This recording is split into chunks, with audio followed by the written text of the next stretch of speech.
Hello everyone, welcome back to my channel Joshyaram. ఈరోజు మీకు night మిగిలిపోయిన అన్నంతో సింపుల్గా వడలు ఎలా ప్రిపేర్ చేసుకోవాలో మీకు చూపించబోతున్నానండి. ఈ వడలు పైన క్రిస్పీగా లోపల సాఫ్ట్గా సూపర్ టేస్టీగా ఉంటాయండి. ఎప్పుడు మిగిలిపోయిన అన్నంతో ఫ్రైడ్ రైస్, పులిహోర, కర్డ్ రైసే కాదు, ఇలా వడలు కూడా ప్రిపేర్ చేసుకోండి, చాలా బాగుంటాయి. మరెందుకు ఆలస్యం, ఈ రెసిపీ ఎలా ప్రిపేర్ చేసుకోవాలో మేకింగ్ ప్రాసెస్ను చూసేయండి. చూడండి, ఇదైతే లెఫ్ట్ ఓవర్ రైస్ అండి.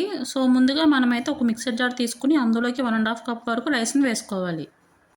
నెక్స్ట్ ఒక 3 నుంచి 4 వరకు ఎండుమిర్చి, అలాగే 1 స్పూన్ వరకు జీలకర్ర వేసుకుని గ్రైండ్ చేసుకోవాలి. ఇక్కడ నేను తీసుకున్న రైస్ క్వాంటిటీకి సరిపడా స్పైసెస్ని అయితే తీసుకున్నానండి. మీరు తీసుకునే రైస్ క్వాంటిటీకి తగినట్టుగా స్పైసెస్ని అడ్జస్ట్ చేసుకోండి. ఇందులో అసలు వాటర్ అనేది యాడ్ చేయకూడదండి. రైస్లో ఉండే తడి ఏదైతే ఉంటుందో అది సరిపోతుంది.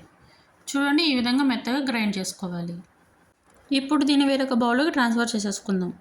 నెక్స్ట్ ఒక 3/4 కప్పు వరకు బియ్యం పిండిని వేసుకోవాలి. నేను తీసుకున్న రైస్ క్వాంటిటీకి 3/4 కప్పు వరకు బియ్యం పిండి అనేది సరిపోతుందండి. మీరు తీసుకునే రైస్ క్వాంటిటీని బట్టి మీరు బియ్యం పిండిని అడ్జస్ట్ చేసుకోండి.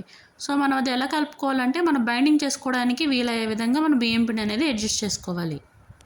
నెక్స్ట్ కట్ చేసుకున్న ఉల్లిపాయ ముక్కలు, పచ్చిమిర్చి ముక్కలు, పుదీనా, కొత్తిమీర, కరివేపాకు తరుగును వేసుకుని కలుపుకోవాలి.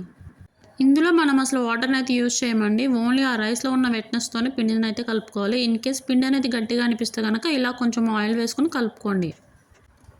నెక్స్ట్ క్యారెట్ తురుము, అలాగే రుచికి తగినంత ఉప్పును వేసుకుని మరొకసారి కలుపుకుందాం.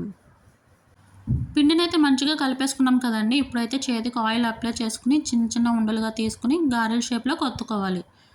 చూడండి, ఈ విధంగా రిమైనింగ్ కూడా చేసేసుకుని పక్కన పెట్టేసుకుందాం. నెక్స్ట్ స్టవ్ ఆన్ చేసి ఒక నాన్ స్టిక్ ప్యాన్ పెట్టుకుని అందులోకి 2 స్పూన్స్ వరకు ఆయిల్ వేసుకోవాలి. ఆయిల్ వేడెక్కిన తర్వాత అందులోకి మనం ముందుగా ప్రిపేర్ చేసుకున్న వడలను పెట్టుకోవాలి.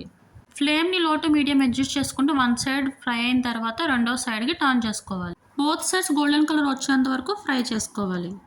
చూడండి, వడలు అనేవి 2 సైడ్స్ గోల్డెన్ కలర్ వచ్చాయండి. ఇప్పుడు దీన్ని సర్వింగ్ ప్లేట్లోకి తీసేసుకుందాం. మీరు కనుక నార్మల్ ప్యాన్లో చేసుకుంటే కనుక ఆయిల్ అనేది కొంచెం ఎక్కువ వేసుకోండి. సో దట్ ప్యాన్కి అనేవి స్టిక్ అవ్వకుండా ఉంటాయి అండ్ క్రిస్పీగా కూడా ఉంటాయండి.